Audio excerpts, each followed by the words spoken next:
Again, we're on page, good day, we're on page, yeah, but first we didn't learn the Kitzur yet, am I wrong? We're at the bottom. Maybe, yeah, we need to, you're right. Oh, maybe we learned it, but just let's refresh ourselves, page 201, bottom of the page, the Kitzur. HaNefesh HaBamis, Sheshorsha Mehatoyu, the Nefesh HaBamis, whose source is the world of void, Toyu, Bo'el Adam, enters man, Koidim LaNefesh Elikis, prior to the godly soul, to the Neshama, Sheshorsha Matikin, whose source is the world of correction and perfection. Umishtorish Haragalim, Gufniim, and it roots itself, it takes root in the bodily habits. The word over here doesn't mean feet, it means how to go for the word hergel. Bodily habits, hanimshochim b'tivam elachumlius, which naturally gravitate towards corporeality, towards materialism, coarse materialism. So we have a situation that a person has become entrenched with gashmius and chumrius. That's what he says. Why? Because the Nefesh HaBamis has 13 years of work that he did on man before the Nefesh Elikis got a chance to activate itself and to control it. Uvesharshim hatikum kodem. So the question of the Rashab was, Rashab's question yesterday was, so how can you say that the Nefesh Elikis can overpower? And the answer is in the next few words that he elaborated on in the chapter, Uvesharshim hatikum kodem. If you look at the real source of who is the real Jew? The real Jew is not Nefesh HaBamis, the real Jew is Nefesh Elokis. Because Tikkun, Olam HaTikkun, in the aftermath, it comes after Olam HaTohu. But in the Kavanah, in the intent, it's before Olam HaTohu. Just like Yaakov Avinu. Remember when he gave us the mashal of Yaakov? Yaakov and Esav. Who came out first? Esav. Who was the intent? Yaakov. So too. Who's the intent? Nefesh Elikis. Who comes out first? Nefesh HaBamis. And Hashem wants it this way, because this solidifies free will. And again, we repeat that free will is at the center and core of godliness. Not of manhood, of godliness. Hashem will not remove a person's free choice. Because if you remove that, you're not a man. And if you're not a man, there's no creation. And there's no, God forbid to say this, there's no God. Nothing makes sense. It's all a matter of, playing cards, pulling strings, like a puppeteer pulling the strings of a puppet. We say no. It's not like a puppet. It's not like cards. There is rhyme and reason to what's going on here. And you and we and man has that choice. Yes, Jonathan. Rabbi Delvin, I think that if the Nefesh Elokis would have come first, the Nefesh Bahamas would have no way get in at all because of the power of the Nefesh Elokis. Say that again. If the right. So it makes sense that the Nefesh Bahamas should come first, because otherwise, if the Nefesh Elokis would have been there, came from Olam Tikkun, the Nefesh Bahamas would have no way of having influence on the person. Right. Hillel, you want to say something? I just wanted to hear what Yonatan was saying, but I got it. Okay. Let's continue. Lochein, b'koyach ha-nefesh Elikis, the Nefesh Elikis has the koach lizgaber al Nefesh HaBamis. And those are his ending words in the Kitzur, and those are kind of the words that need to stick in our mind for the rest of our life. We have the koyach and ability to control a Nefesh HaBamis. All the excuses, throw them out, because they're worthless. Let's continue now. Rabbi J.J. Hecht, who was called like the Rebbe's ambassador, Rabbi Yaakov Yehuda Hecht, who was a powerhouse of a person and a rabbi, and he was a real proud American, and he became a Lubavitcher Chassid in his youth. of the previous Rebbe and then the Rebbe, and he would always, there's a video of him, you got to find it online, where he's speaking either Hey Tevis, one of the Chabad Yom Tovim, and he gives it to the crowd. He says, stop with your excuses. With this Rebbe, he says, about our Rebbe, he says, you aren't going to win with any excuses. Your excuses you could take somewhere else. With him, you're wasting your time, so you might as well get started now and just take the responsibility. Okay, page 203, Maimar Yudalit, Perek Aleph. Here we go. This will explain, and he quotes now the beginning of Tanya, so appropriate because we start Tanya again this coming Shabbos in Hashem, Yutas Kislev in the cycle of Chitas and the Chayenu as well. Mashbi Noisai, the Gemara says we administer an oath to the neshama, to the soul, Tehi Tzadik, soul, be righteous, V'al Tehi Rasha, and when you come down here, don't be a jerk. Don't be a Rasha.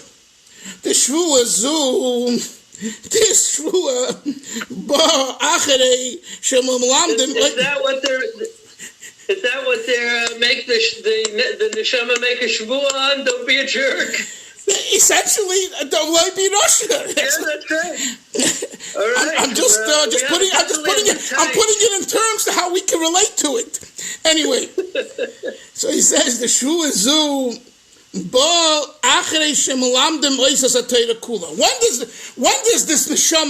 the neshama get this oath? There's another Gemara that says that the baby, the fetus, is taught the entire Torah. Now here's a question. After it's taught the whole Torah, you would think that when it has a chance to operate and activate and be itself, of course it's going to do what Torah is.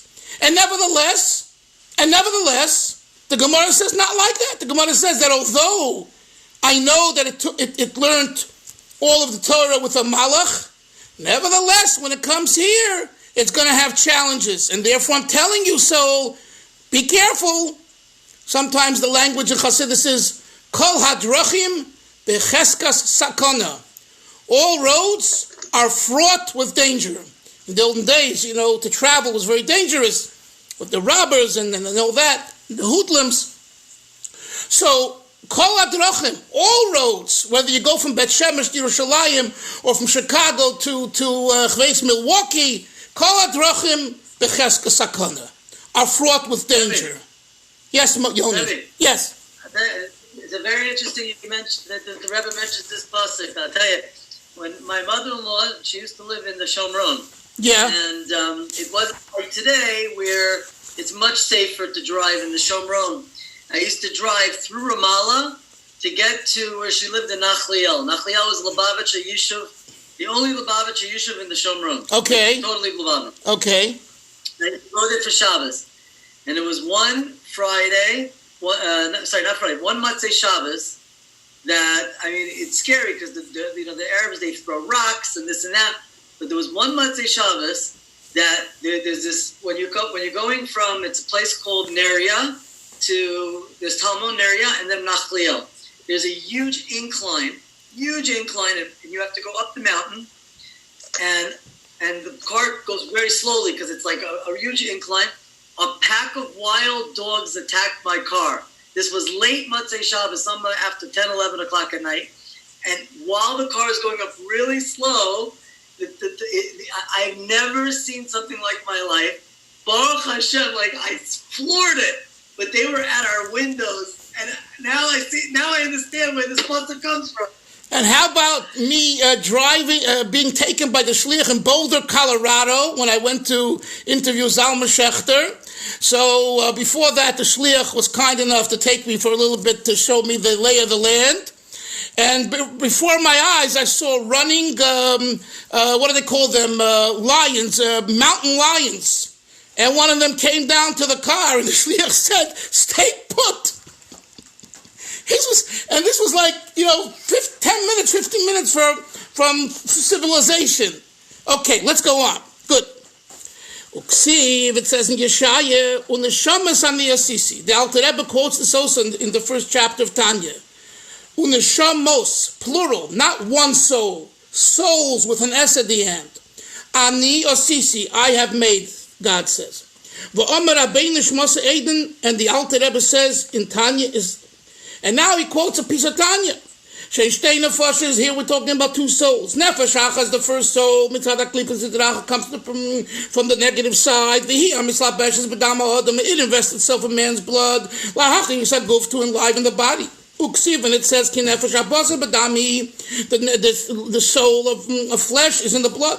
Umimena, and from this soul, bo'ois kol amidas rois, all bad traits come from this soul, associated with the four elements that are, in this case, negative. The hainu, kas v'gaiva, anger and conceit, are attributed to the element of fire. Why? Shenikva lemaila, because fire rises upward. So too, when one is angry and when one boasts, one is in gaiva, that one is uplifted in the sense of nikva lemaila. Number two, the taivas hatanugim, indulgence is associated with pleasures. B'yisoid hamayim, from the element of water. Why? Ki hamayim, because water matzmichim kol min tainug, they sprout. They give sprout to all kinds of tainug and pleasures and food and the food. Yeah.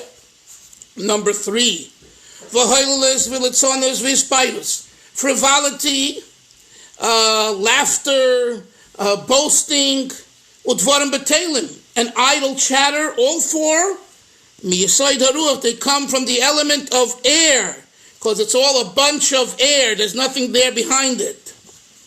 Number four, v'atzvus, laziness and melancholy, miyasoid ha'afar, come from the element of dust. Why? Because when one is lazy and when one is, God forbid, depressed, then one is very low.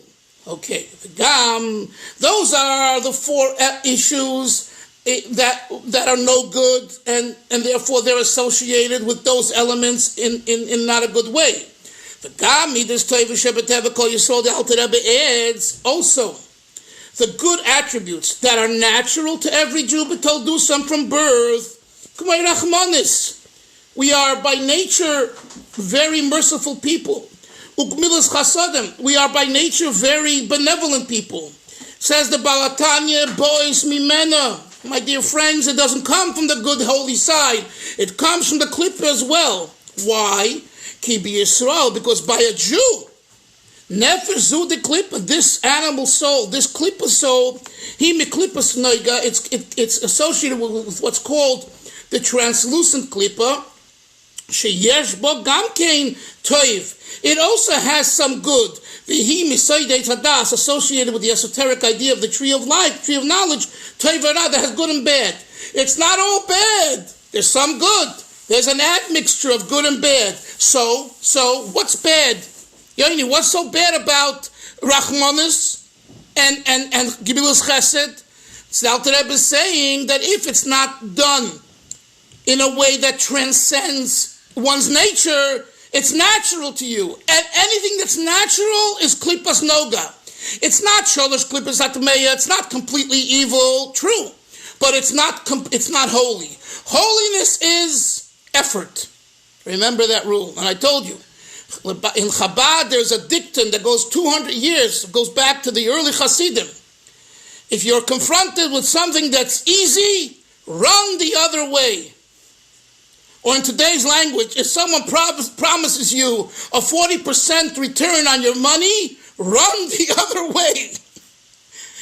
Okay? If it's too good, it ain't good. And you don't see it now, but you'll see it later. And it's a cloud, and it's very hard, right? So the same thing here. We're talking about Rachmanis. We're talking about Gemilas Chesed. The question is it, we say in Yiddish, Ois gearbete. Ois gearbete means refined. Has it been refined?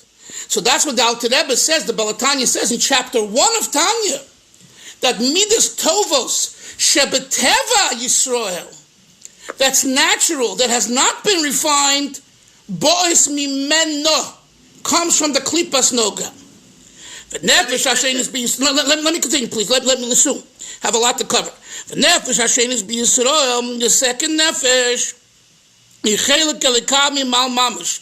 a divine. It's a part of God. A divine part of God. This is still from Tanya.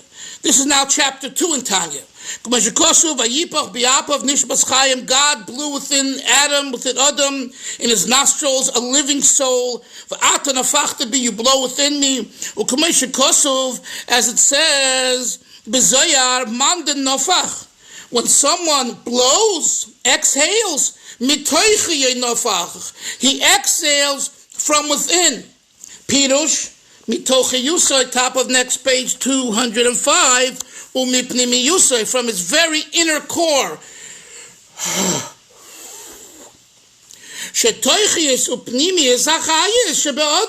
The inside and the inner vitality of man exhales, comes out through the breath coming out, the blow of the koyach. That's the parable, that's the moshul. Says the Alter Rebbe, now the moral, Nishmas Yisrael, Jewish neshamas, Olu b'machshava, they ascended in God's divine thought. K'dichsiv b'ni b'chayri Yisrael, you Jews are my firstborn. Bonim atem Hashem lekechem, you are children to God, your God. Perush. Just like a child is drawn for the brain of the father, so, and more closely speaking, Nishmas Kol Yisrael, the soul of every single Yid, Nimshecha is drawn, Mimachshaftoi, V'chochmasoi is borrowed from God's thought and God's wisdom. The Iu Hakim, Hashem is the master and the owner of Chochmah. However, V'lo b'Chochmah Yediyah, one cannot know him just by being wise. God also has the attribute and virtue of wisdom, but if you attempt to know him only through wisdom, you're going to strike out. Elohu v'chochmasi echad. Basically, Hashem is Hashem, and the chochmasi echad. He and his chochmah are one. In other words, it's not a generated chochmah, but it's he. And being that there is he, HaKadosh Baruch Hu, he has all virtues. One virtue is called Chokmah, one called Bina, one's called Das, one's called Chesed, one's called etc. This is further from Tanya.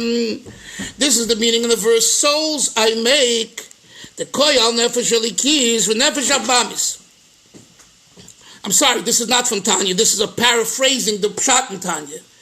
So now he goes back to this verse that the Balatanya brings in chapter 2, that I've made souls. This refers to the Nefesh Elokis and the Nefesh Abamis. That's why Avi that says plural souls, Vineshamos, because it's two. Nefesh Elokis, Nefesh Abamis. There's Nefesh Elokis, Milam Misatayra Kula. Who has taught the whole Torah? The Nefesh Elokis. The Yosehu Shemashbin Tzadik Val Tirosha. And it is he. It is she actually. It is she, the Nefesh Elokis, that's administered an oath, be righteous and don't be wicked. The Lechur ain't moving. Seemingly, this is not understandable. It's difficult. What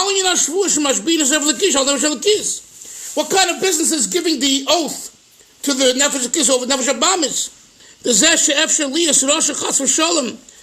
The fact that the soul can be bad, Nefesh Abamis. We're giving us an oath to the Nefesh Elokis about not being bad, and it can't be bad. It's Elokis. Who can be bad? The Nefesh Abamis. So why are you giving an oath to Nefesh Elokis? Is Peter talking to Peter or is Peter talking to Paul? What's going on over here? It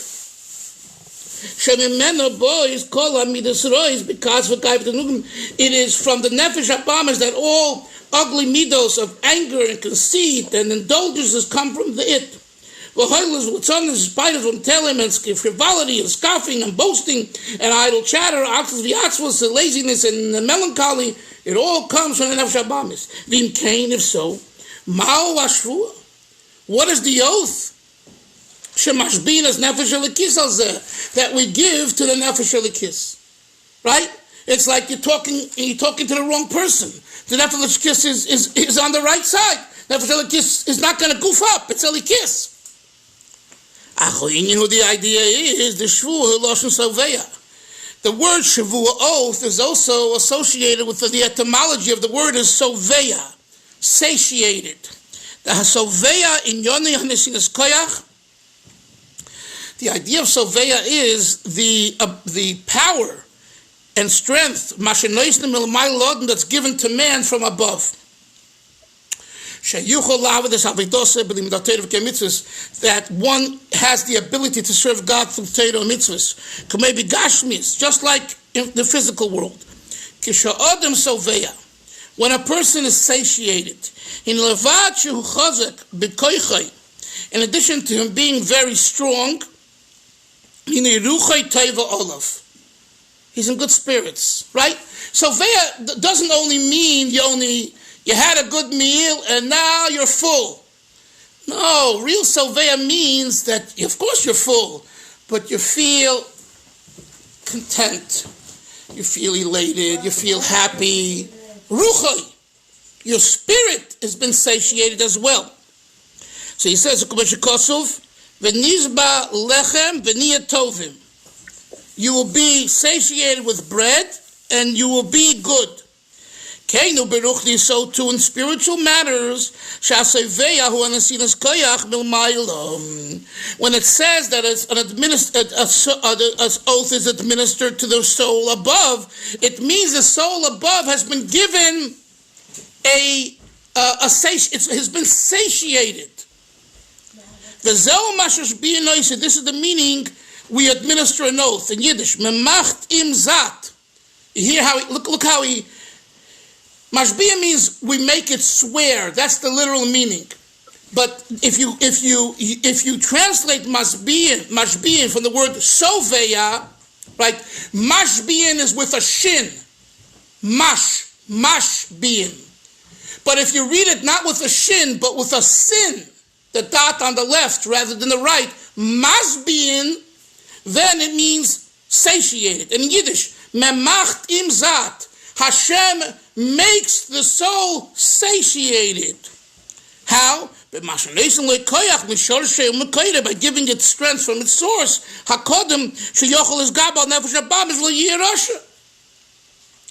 That it should be able to overcome.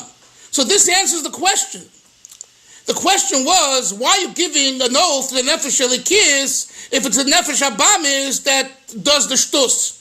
And the answer is because the Nefesh Abamis does a shtus and it schleps the Nefesh Elikis in, so the Nefesh Elikis needs something to be able to overcome. What is that something? The oath. What is the oath really all about?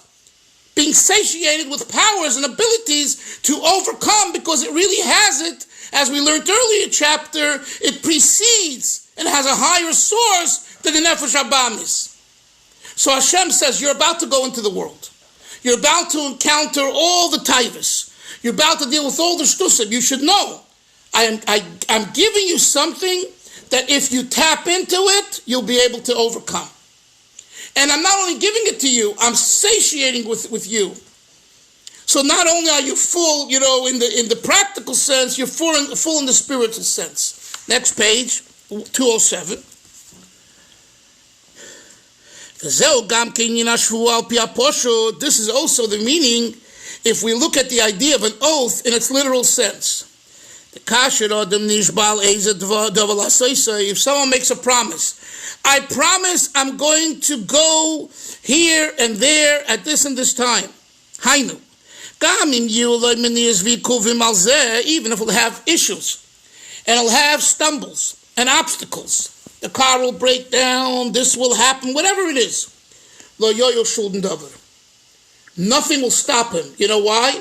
He's forced into doing it. The question is, Chavre, what's the difference between taking a shvuah, an oath, or not?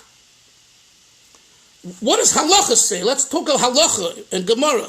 The answer is that a shvuah is that aspect of halacha that forces you into doing it. So no excuse will prevent you from doing it. That is the mindset that is created through a shvuah.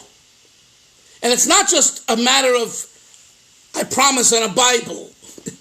The Shvuah experience opens up that part of the person that is able to overcome any and all obstacles. That's what he says. V'hainu, al yidei is gabrus koyach ma'koychos hanelomim v'koychos atzmim shaloi. Through the Shvuah, a person opens up what he has, which is called hidden recesses, hidden kochos, and essential kochos. Right? You walk by, you see Nebuch, a car under someone. You actually muster the strength and you lift the car and the person comes out. How did you do it? Normally you don't have koyach, you're a weakling. All of a sudden, some koyches energize you that you had latently and they come to fruition and you save the person. That's called koyches hanelomin. Right, let's two new terms. Koyches hagiluyim, the revealed manifested powers that we deal with every day, and koyches hanelomim, the inner, secretive, hidden koyches. Says the Rebbe here that when we take an oath, we are tapping into koyches hanelomim, and as far as koyches hanelomim are concerned, nothing can stop you. Nothing. Let's continue. Regarding essential koiches, there is no prevention, no withholding. In more conventional words, we have a saying, nothing stands in the way of the willpower. If there's a will, there's a way.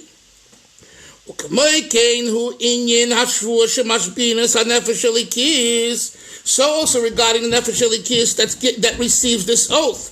Hainu, she is galu akoyches hanelomim sheboy mitzat shorshei hakodem.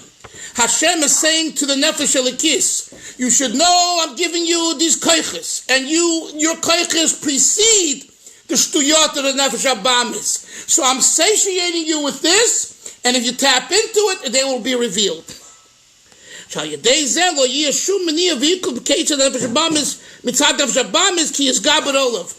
this perspective, the Nefesh Abamis will not be able to get in the way. It might try, but in the end, you'll ride right over it.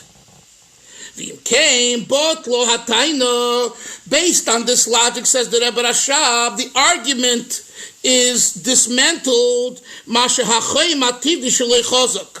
He goes back to what we learned a few chapters ago.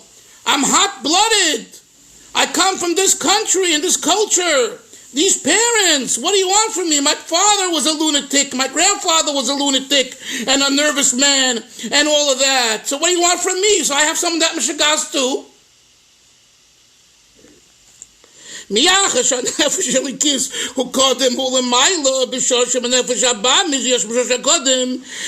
it's not an excuse, because every person, I don't care from where you come and who your parents or grandparents and where you grew up are, every person has a Nefesh Elikis that's all straight and normal and all powerful and can overcome any and all cultures.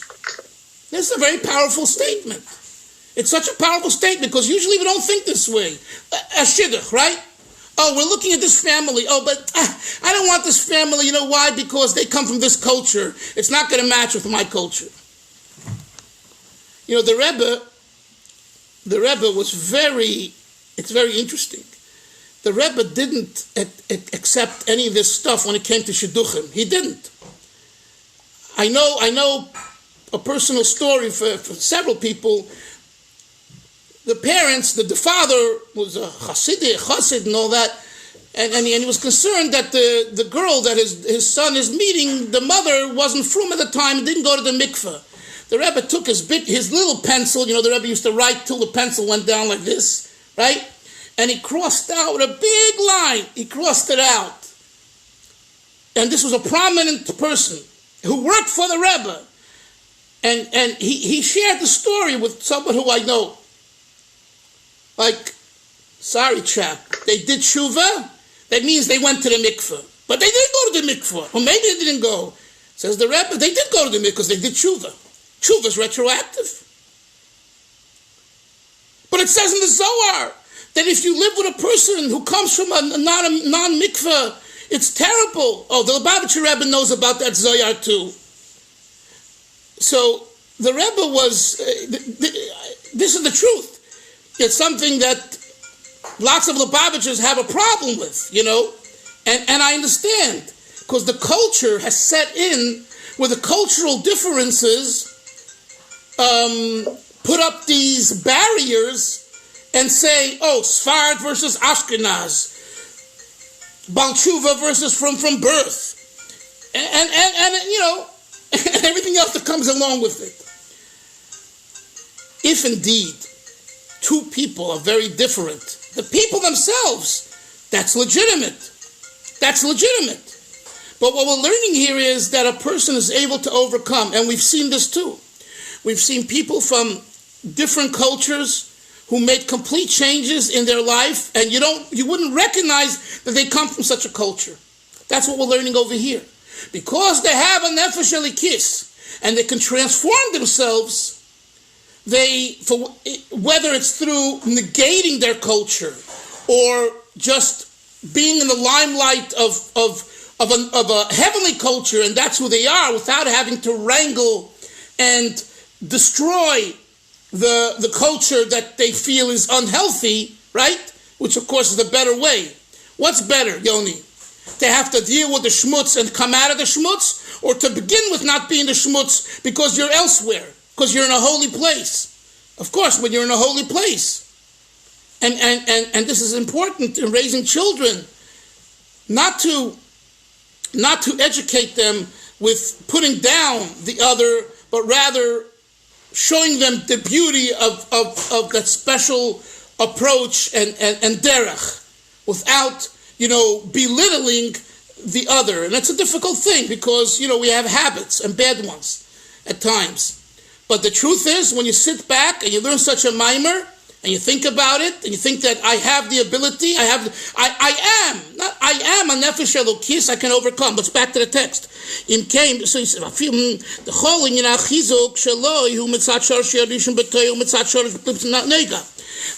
the entire strength that the nefesh elokis has is because of its source the entire strength of the nefesh abamis is because it comes from toyu. And from Klippas Noiga, Vim Kain, HaNefesh Elikis, the Shorsh Kaidim Yoser Lamaila, Natoyu, so the Nefesh Elikis who precedes that, Hariyash Bat Koyach HaChazak Gadol Yoser Lekabel Gabel, if he has even more Koyach. The Kasher HaChoyim HaTivi Shaloi Chazak, Vadi Gamish Kis Shaloi Chazak Yoser. Says the Rebbe, guess what? When you tell me that your natural, cultural, boiling blood gets in the way, at the very same time, the nefesh elikis gets stronger. You understand? If you're telling me that your nefesh abamis is strong, the nefesh elikis is even more stronger. It's not like the nefesh elikis is waiting in the background. No, it senses that the person is activating the nefesh abamis, so the nefesh elikis goes into its mode, which is the strongest mode, and you have to just open yourself up to it. That's what the Rebbe says. You have to just open yourself up to it, Yonis, and it's up to your bechira, your free will. If you truly don't want to separate yourself from Hashem, so then you arouse the strong koyach of nefesh elikis. And then you overcome nefesh abamis. And the fact that you do not stand up to the natural boiling of the nefesh abamis, because you didn't take the time to arouse your own powers of the nefesh elikis. Hashem has given you the ability. It's up to you. So again, he reiterates the nekuda, free will. But don't tell me you don't have it. So this is an answer why the shvuah was given. What was the question at the beginning, Moshe? The question was, why is the shvuah given to the nefesh elikis if the issue is the nefesh abamis? The answer is because the nefesh abamis schleps the nefesh elikis into it. And the nefesh abamis says, I'm stronger than you. So Hashem says, you're a liar, you're not stronger than nefesh elikis. The nefesh elikis is really stronger, but you have to access it. And if you access it, and that's part of the shvuah. And that's why before the infant, the fetus comes into the world, we administer it an oath, because the Torah that it learned, I didn't say this earlier, but it forgets as soon as it comes out, as the Chazal say. In addition to that, the Torah is in a spiritual sense. When it comes into the world, it's all forgotten. It's an interesting phenomenon, right? An interesting phenomenon. You have a fetus learning with a malach teaching it the entire Torah, and as soon as it comes out, what happens? Start guessing. It's like it never happened. And that's why I think I told you, the Rebbe once said, that's one of the reasons why the baby cries. Why is the baby crying? And when it comes out, it's crying. Why? It's missing the Torah that it just learned. I just forgot the entire Torah. It's so upset. Hashem says it has to be this way. Free will. And the famous story with the Chassid who came to the Belzer Rebbe in the 1950s. The father brought him, and today he lives in Netanya, and we have to locate him and find him and interview him. Who knew at 2-3 years old he was uttering Torah verses and just was blabbling Torah. Like the Malach didn't give him the little zap over here on his lip. He brought him to the Belzer Rebbe, the holy Rabban Rakeach in Tel Aviv or Yerushalayim, wherever he was at the time. And the Rebbe asked the father, I think, to leave the room. That's what they say, whatever. He came back in a few minutes, and the boy wasn't uttering anymore the verses of Torah. Why did the tzaddik perform such a miracle? Why? Because you have to have free will.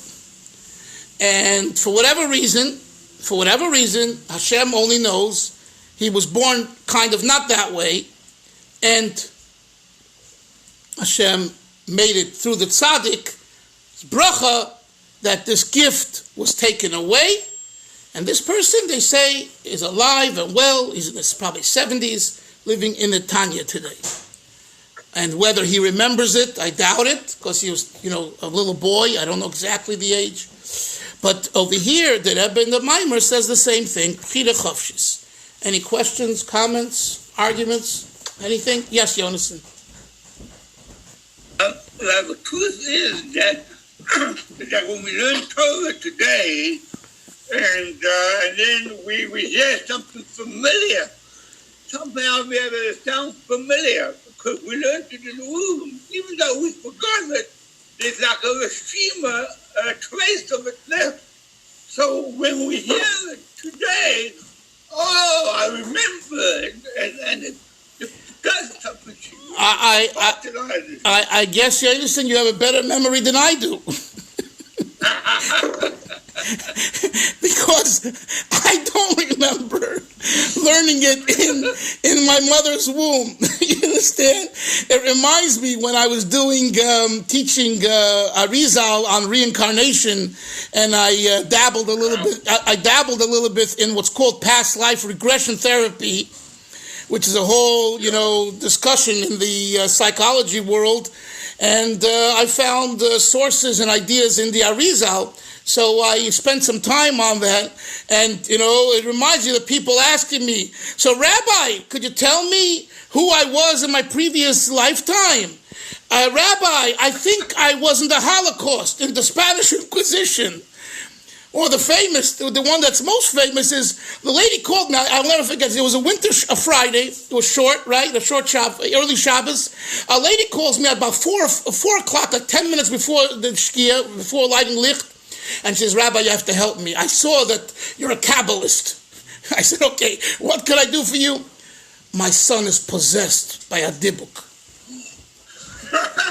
I said, why do you think your son is possessed by a dibuk? Because this is my only son. I came out of the Holocaust. I survived. my little Yiddish Yingel, my love. And he wants to allow his Kala and her parents, who are Jewish, thank God, to make a wedding, that they're getting married, but it shouldn't be a kosher meal. He must be possessed. I said to her, my dear, I hear you, but I think we have a common schism between a shviger, you know what a shviger is? A mother-in-law and a future son-in-law. That's what's happening here. No dibuk and no souls and no possessions. Your son is very normal. He wants to marry the girl. He's not religious. She's not religious. He comes from you. He would like to honor you, and he would prefer having a kosher wedding. But she or her parents don't want it, whether it costs more, whatever the case. So, there's an argument here. So it's easy to say, I don't mean to belittle what you're saying, Yodis, at all, Chas v'Sholom, but I'm saying is that it could be a person, who am I to say? It could be something sounds familiar, and it's from what you were taught when you were in that stage. Chevra, have a great day, everyone. We'll see everyone tomorrow. Tomorrow we're still learning this time in Mitzvah Shem. Sei gesund. Bye-bye. Take care. Bye-bye.